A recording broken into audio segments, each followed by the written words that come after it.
Hello, this is Marianne McGuire of Let Go and Know. I'm so happy that you're here with me today. So I wanted to share something with you today about your choice, your power, and kind of around stuckness. And instead of teaching you something, I just wanted to share something that happened to me, how I felt about it. This is going back a good few years, because I think if you share kind of personal feelings about things, it can be much more helpful for you, because then you can go, yeah, that's me. I feel that too. So I had known that it was totally possible to live life as one eternal moment of love and fullness of being.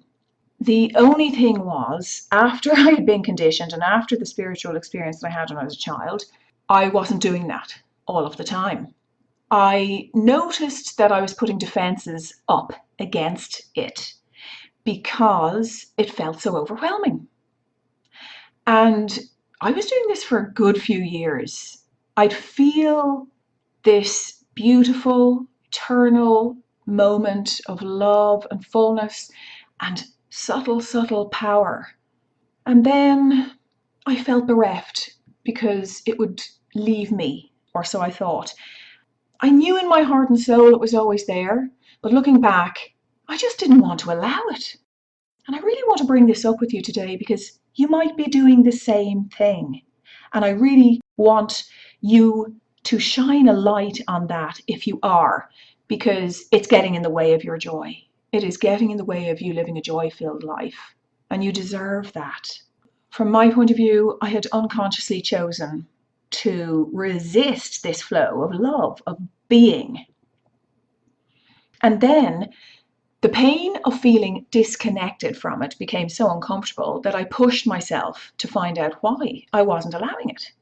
Now, this isn't necessary. I could have just let it be and chosen to allow, but I went down a fairly difficult, quite detailed path, and I know now why. It's meant to be. It's my destiny for me to share this with you.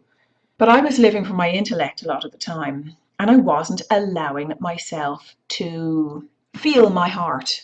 And I was really very much in a state of giving to everyone else and not paying attention to my own needs or desires. And I know why that was looking back. It's because when I was a child, I felt like a burden. So if you feel like a burden to your parents, you're going to grow up not acknowledging your needs and desires.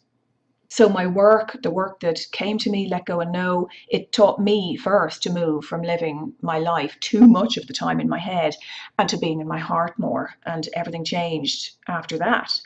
So I realized that when I allowed myself to be honest with myself, when I acknowledged that I defended myself against life, the awareness started to dissolve the defense. And I came more into being. And I found that I just didn't need to defend myself against life by doing so much and maybe giving so much. I found that it was safe to be, and it was safe to be vulnerable. And in fact, it was powerful to be vulnerable. It was powerful. It was a beautiful space to live from. And I saw that I had been avoiding looking at feelings of unworthiness and insignificance. It was just too painful for me to acknowledge that I had known my own magnificence and yours only to have it taken away from me. And the moment I allowed this to be felt, it dissolved. And I knew that I had never lost who I really was. It had never died. It had never been taken away from me. It was just covered up. And when I sat in silence and allowed the truth to surface gently, there was nothing to do, nothing. It was all being, and it was safe for me to just be myself. I didn't have to prove that I was good enough or deserving. And I could really see in that moment just how much energy I'd been using to hold resistance in place. And that's what I want to share with you, because this is what happens when trauma happens or just general conditioning. Emotions become trapped in the body, and then Aches, pains, disease, self-sabotage, that kind of thing, depression, it becomes locked into our nervous system. And this is why it is so important. And you might want to hear this. I'm pretty sure you know in your heart it'll feel true. It's so important to allow that energy up and out. And really, the most natural way to do this is to feel it. You don't have to go back and go into the trauma and relive it 100% from that vantage point. You can do it more from the point of view of a witness, of being a witness to it. And literally, I've done this time and time again. It need only take seconds. And I don't mean it in a rushed way to, come on, let's get through this kind of attitude. It need only take a very short period of time. It's the intention to meet that part of yourself in love and acceptance and defenses down and allowance. And when you step into that space, then truth is revealed to you. Then the trapped energy, it's like, like a ball that you've been holding down underwater, then it can just pop up, off it goes. And your life becomes so much easier and you become more in flow. So it really is a huge point that I want to share with you today about feeling your feelings. When it's appropriate to do so, if they're very traumatic, it would always be a good idea to get some help from somebody you trust. But it's so important to acknowledge, because it frees you, it will liberate you so that it frees your nervous system so you don't have to go through the rest of your life fighting, pushing, swimming against the tide. And sometimes we think that we need permission to be this powerful. And I'm here to tell you, you don't. You are beyond magnificent. And you don't have to participate with this reality as fully as you have been. You are the only one powerful enough to choose for yourself. Go within, choose, and don't question your choice. Instead, know it is done. Let go and know it is so. You are your own spiritual authority. Claim it, make it so. Who you really are knows what is best for you to expand into the fullness of your being. When I felt the truth of the power of choice, when I felt it in my being, all of a sudden I had reverence for it. And so I used it in a totally different way, not as casually. And it felt more like a sacred gift. One of the most important choices for me in my own life was to fully claim my power. I had to claim this power of choice, which was a challenge for me. I had to really acknowledge that I knew how to guide my life.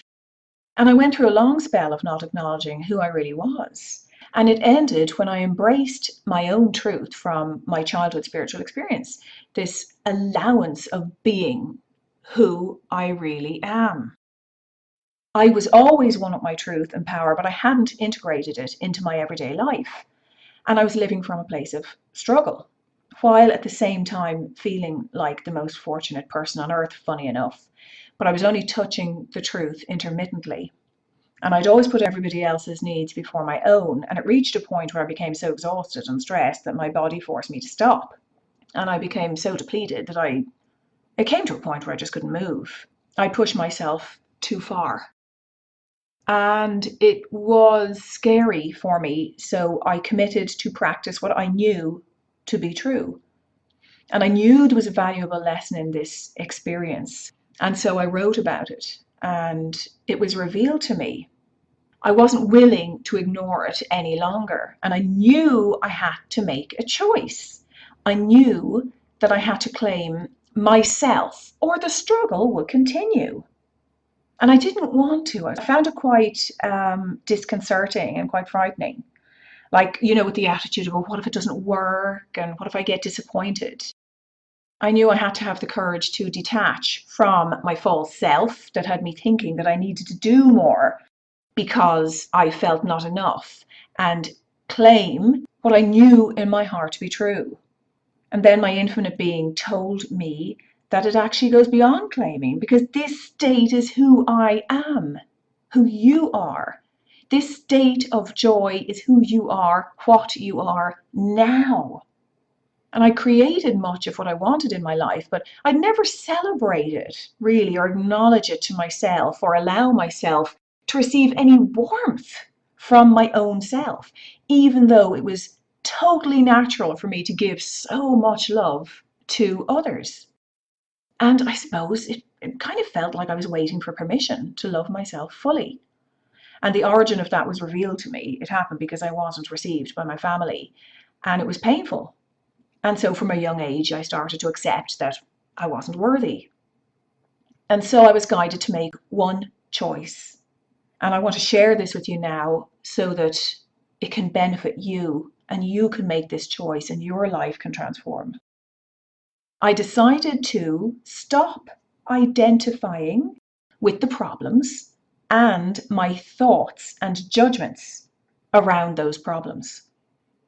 And when I made this choice, in an instant, I could feel my true being. I could feel the spaciousness of it. I could feel the exquisite relief of coming awake to the truth. That magical moment when I felt joy, the state of joy, my own joy, and I embraced it. I knew I could live that way all of the time, and not just some of the time.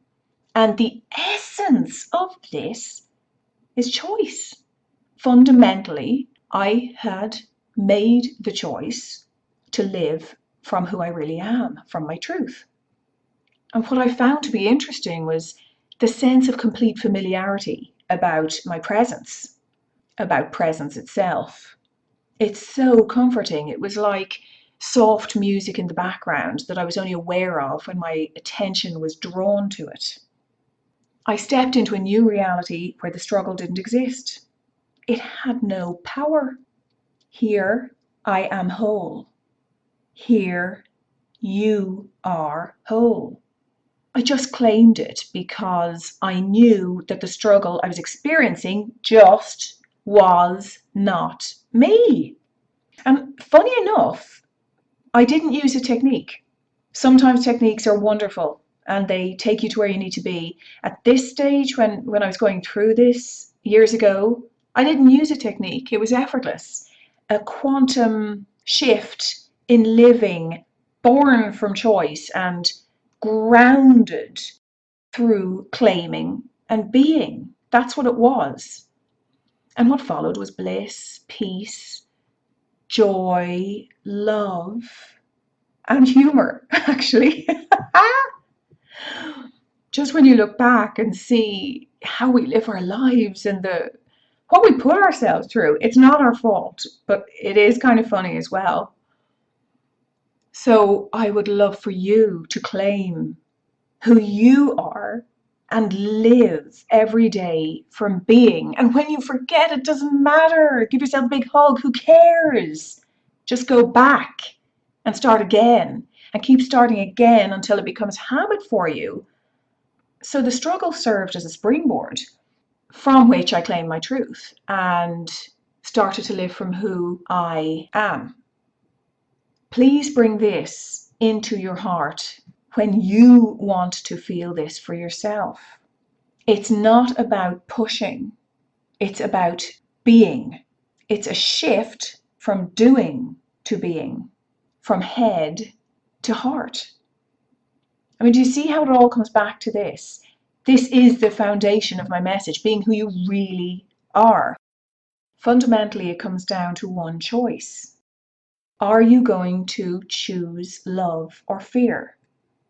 Or put another way around the message of let go and know, let go of struggle and know who you really are you going to choose a life of struggle, fear, that is, or to live from who you really are, which is love?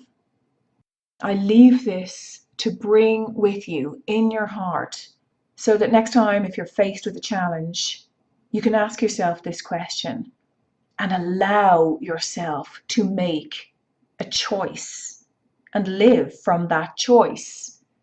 Who you really are is love. And when you begin to let go of the energy that's holding you back and causing self-sabotage and causing you to feel stuck, when you begin to let go of this, who you really are is revealed to you in a much more obvious way. And then when you see it, you can choose to live from here. Because it is here. It's not there. It's not over there, beyond arm's reach, always grasping, always looking outside of ourselves for fulfillment. It's here within you now. You have everything you need now. You are so powerful and so magnificent. Don't focus your attention on the struggle anymore. Know a fraction of your own power. Open up to it. Let go of focusing on the struggle and really start to embrace the love that you are. And then you can start to live your life from here and it will transform. I loved being with you today. And for more information, you can go to letgoandknow.com where you can sign up for your free gift. Until next time, much love.